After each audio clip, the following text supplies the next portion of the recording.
بعد الفيديو ده مش هتشتري القطايف من بره تاني. بسم الله. قطايف مثالية بأنجح وأحسن طريقة، مرمشة من بره ودايبة من جوه. كوبايتين مية، معلقتين سكر، معلقة نشا، نص كوباية سميد، كوباية وربع دقيق، معلقة بيكنج باودر، نطرة فانيليا. اسمع المزيكا، عجينة قطايف مثالية. بسم الله. نصفي كويس ونسيبها ترتاح 10 دقايق. بصيلي بقى كده على الصبة واللون، دي مش مجرد عجينة، دي لوحة فنية بتترسم في الطاسة. سيبك بقى من الجاهز والزحمة، القطايف يعني أصول، والأصول بتتعمل في البيت بمزاج. بصيلي بقى كده على جمالها ولونها، ريحتها خيال. مفيش قواعد، اللي يجي في بالك حطه، دي مملكتك وانت السلطان، بس عينك على القفلة المظبوطة.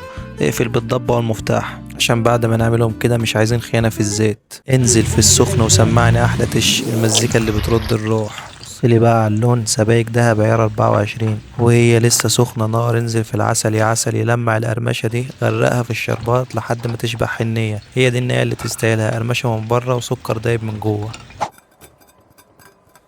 بسم الله. مم. دي احلى طريقة القطايف ممكن تجربوها. يلا سلام.